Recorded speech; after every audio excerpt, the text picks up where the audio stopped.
இன்றைக்கான வீடியோவில் என்ன நடக்குன்னு சொல்லிட்டு பார்க்கலாம். வீடியோக்குள்ளே போகிறதுக்கு முன்னாடி நம்ம சேனலை சப்ஸ்கிரைப் பண்ணிவிட்டு பக்கத்தில் இருக்க லைக் பட்டனை தட்டி விட்டுருங்க. வீடியோ வந்துட்டு சூப்பராக இருக்குது, ஃபன்னாக கூட இருக்குது. அதாவது இந்த ரணகலத்திலே ஒரு கிளுகிழப்பு கேட்குதடா அப்படின்ற மாதிரி தான் இருக்குது. சரி வாங்க வீடியோக்குள்ளே போய் பார்க்கலாம். ஃபஸ்ட்டு சீனில் வந்துட்டு எல்லாருமே ரொம்ப ஃபீல் பண்ணி அழுதுட்டு இருக்காங்க. இந்த பக்கம் இங்கிட்ட வந்துட்டு போலீஸ் கார்த்திகிட்ட பேசிட்டு ஐஸ்வர்யா கிட்ட மறுபடியும் வர்றாங்க. வந்துட்டு இங்கே பாருங்கள் மேடம், மறுபடியும் அந்த பொண்ணை பற்றி ஏதாவது தகவல் தெரிஞ்சால் எங்ககிட்ட சொல்லுங்கள். அது மட்டும் கிடையாது, உங்களை அடிக்கடி நான் என்கொயரி கூப்பிடுவேன், எனக்கு வந்துட்டு கோஆப்ரேட் பண்ணணும் அப்படின்னு சொல்லிட்டு அவர் கிளம்பிற. ஐஸ்வர்யா மட்டும் ஆத்தாடி ஆத்தா நம்மளை விட மாட்டாங்க போல, விடாது கருப்பா துரத்து வாங்க போல அப்படின்ற மாதிரி மனசில் யோசிச்சுக்கிட்டு இருக்காங்க. அடுத்து வந்துட்டு ஆளாளுக்கு உட்காந்து அழுதுட்டு இருக்காங்க. அப்போ டாக்டர் வராங்க. இந்த பேப்பரில் சைன் போடுங்க அப்படின்னு சொல்லிட்டு கொடுத்துட்டு போக, அப்பா சைன் போடுங்கப்பா அப்படின்ற மாதிரி கார்த்தி சொல்கிறாரு. வேணாம்ப்பா, அபிராமி வந்துட்டு பிழைக்கிறதுக்கு 20% தான் சான்ஸ் இருக்குன்னு சொல்லிட்டாங்க. அந்த ஒரு எண்ணத்தை மனசில் வச்சுட்டு என்னால் சைன் போட முடியாது, எனக்கு வந்துட்டு மனசு குத்துதுப்பா, நீங்கள் யாராவது சைன் போட்டுருங்க, எப்படியாவது அபிராமியை காப்பாற்றி என்கிட்ட கொடுத்துருங்கன்ற மாதிரி ரொம்ப ஃபீல் பண்ணி அழுகிறாங்க. அடுத்து வந்துட்டு ஆனந்த்கிட்ட கேட்குறாங்க, அம்மாவோட இந்த நிலைமைக்கு நான் தான் காரணன்ற கில்ட்டி ஃபீலிங் என்னை ஆல்ரெடி நொறுக்கிட்டு இருக்கு, இதில் நான் சைன் போட்டேன்னா அவ்வளோதான், எனக்கு மனசாட்சியே இல்லை, நான் வந்துட்டு சைன் போடல அப்படின்னு சொல்ல விறுவிறுன்னு மீனாட்சி வர்றாங்க. என்னங்க வீட்டில் ஆம்பளைங்க நீங்கள்லாம் தைரியமாக இருந்தால் தானே பொம்பளைங்க நாங்கள் தைரியமாக இருக்க முடியும், எங்க இப்படி மனசொடைஞ்சு பேசுகிறீங்க, அதெல்லாம் அத்தைக்கு ஒன்றும் ஆகாது, நம்பிக்கையாக இருங்க அப்படின்னு சொல்ல, இல்லை மீனாட்சி நான் வந்துட்டு ரியாவை வீட்டுக்கு கூட்டு வந்திருக்கக்கூடாது, அம்மா எவ்வளவோ சொன்னாங்க அவளை பற்றி, நான் தான் புரிஞ்சுக்கல அப்படின்ற மாதிரி காத்து முன்னாடி எல்லாருமே வந்துட்டு ஃபீல் பண்ணி பேசுகிறாங்க.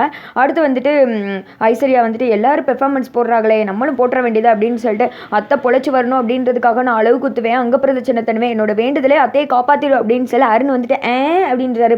ஆமாங்க அப்படின்னு சொல்ல, காப்பாற்றும் அவன் வேண்டுதல் தானே அப்படின்ற மாதிரி அருண் மனசில் நினச்சிக்கிற. இந்த தீபா சொல்கிறாங்க கார்த்திகிட்ட, எங்க நீங்களே சைன் போடுங்க, எல்லாருமே வந்துட்டு ரொம்ப ஃபீல் பண்ணுறாங்க, எனக்கு நம்பிக்கை இருக்குது, கண்டிப்பாக அத்தை பொழைச்சி வந்துருவாங்கங்க, நான் நம்பிக்கையோட சைன் போடுங்க அப்படின்னு சொல்ல கார்த்தி வந்துட்டு சைன் போட்டு டாக்டர்கிட்ட கொடுக்குறாங்க. அப்புறம் எல்லாருமே டாக்டர் எப்படியாவது காப்பாற்றிடுவீங்களே அப்படின்னு சொல்ல 36 மணி நேரம் சர்ஜரி நடக்கும், உங்களுக்கு 3 இடத்துல புல்லட் பட்டிருக்கு, மேக்ஸிமம் வந்துட்டு ஹார்ட்டில் இங்கெல்லாம் பட்டாலே வந்துட்டு இறந்து போயிடுவாங்க, அவங்களுக்கு நெஞ்சில் பட்டிருக்கு, அடி வயிற்றில் பட்டிருக்கு, 3 புல்லட் இருக்குது, நான் வந்துட்டு நல்ல எக்ஸ்பீரியன்ஸான டாக்டர்ஸ்லாம் வர சொல்லியிருக்கோம், அப்புறம் கொஞ்சம் நேரத்தில் சர்ஜரி ஸ்டார்ட் பண்ணிடுவோம் அப்படின்னு சொல்லிட்டு கிளம்பிடுறாங்க. அடுத்த சைடு ஐஸ்வர்யாவை காமிக்கிறாங்க. விறுவிறுன்னு ஒரு ஹோட்டலுக்கு வந்திருக்காங்க. அப்பாடா பசி உயிர் போகுது, பேசாமல் என்னத்தையும் அதை நல்லா சாப்பிட்டு ஃபுல் கட்டிட வேண்டியதா, அவங்க முன்னாடி எத்தனை தடவை தான் வந்துட்டு பசி இல்லாத மாதிரி நடிக்கிறது, அவங்களுக்கு தான் வயிறு இல்லைன்னா நமக்கு இல்லையா அப்படின்னு சொல்லிட்டு, வெயிட்டர் இங்கே வாங்க அப்படின்னு சொல்ல என்னென்ன வேணும் அப்படின்னு சொல்லி கேட்குறாங்க. 2 பரோட்டா இருக்கா, இருக்குது, தந்தூரி இருக்கா, இருக்குது, எல்லாத்தையும் கொண்டு வாங்க, 4 முட்டை அப்படின்னு சொல்ல, 4 முட்டையா அப்படின்றாவன், ஆமாம் அப்போ எடுத்துகிட்டு வா ஓடு அப்படின்னு சொல்ல எல்லாருமே எடுத்துகிட்டு வந்து வச்சிடறாங்க. ஐஸ்வர்யா வந்துட்டு அத்தடி இதெல்லாம் பார்க்காம கண்ணே புளுத்து போயிடுச்சுப்பா அப்படின்னு சொல்லிட்டு விட்டு எல்லாத்தையும் பிச்சு பயங்கரமாக வந்துட்டு வாயில் போட்டு சாப்பிட்டுட்டு இருக்காங்க. அப்போ திடீர்னு ஒரு முட்டை எடுத்து வாயில் வைக்கிறாங்க பாரு, ஓன்னு வந்துட்டு ஷாக் ஆகி நிற்கிறாங்க. என்னென்னு பார்த்தா அருண் அந்த ஹோட்டலுக்கு வந்திருக்காரு. அருண் நீயே சாப்பிட போறியாடா அப்படின்ற மாதிரி நம்ம எல்லாரும் பார்த்துட்டு இருக்க. சப்பாவும் பையன் வந்துட்டு ஒரு வாட்டர் பாட்டில் வாங்கிட்டு அங்கேருந்து கிளம்ப போக, சார் நீங்கள் எதுக்கு சார் வெளியில் போய் வெயிலில் குடிக்கிறீங்க, இங்கே உட்காந்து கூலிங்காக குடிங்க, அங்கே இதில் சோஃபாவில் உட்காருங்க அப்படின்னு சொல்ல அருண் வந்துட்டு ஐஸ்வர்யா இருக்காங்களா அதே இதில் உட்கார வர்றாங்க. குடுகுடுன்னு ஐஸ்வர்யா கீழே வந்து டேபிள் கடியில் ஒளிஞ்சிக்கிறாங்க.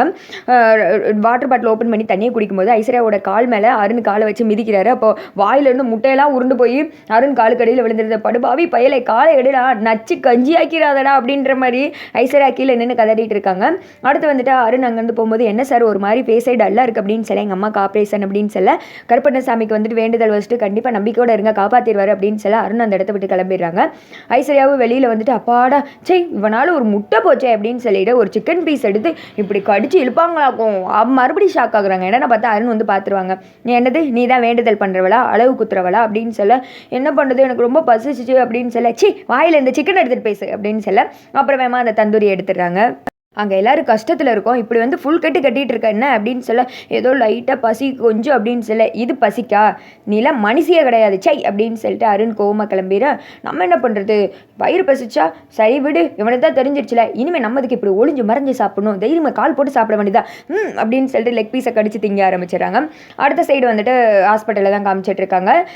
சர்ஜரி பண்ணும்போது சேலை ஜுவல்ஸ் எல்லாம் வந்துட்டு கழட்டி கொடுப்பாங்க, அது எல்லாத்தையும் வந்து கொடுக்குறாங்க. அதை பார்த்து மீனாட்சி அழுதுட்டு இருக்காங்க. அப்புறமேட்டு அருண் சொல்கிறாங்க, அம்மாவை பார்க்கலாமா அப்படின்னு சொல்ல, சரி பாருங்க அப்படின்றாங்க. அடுத்து எல்லாருமே ரூமுக்குள்ளே போய் அழுகுறாங்க. கார்த்தியோட அப்பா வந்துட்டு எப்படியாவது வந்துரு அபிராமி, நீ இல்லாமல் என்னால் இருக்க முடியாது அப்படின்னு சொல்ல மீனாட்சி சொல்கிறாங்க, இந்த வீட்டுக்கு நான் புதுசாக மருமகளாக வந்தப்போ நீங்கள் தான் என் கழுத்தில் நகையெல்லாம் போட்டு பார்த்தா அழகு பார்த்தீங்க, ஆனால் இப்போ இப்படி ஆயிடுச்சே வந்துருங்க அப்படின்னு சொல்லிட்டு அழுகுறாங்க.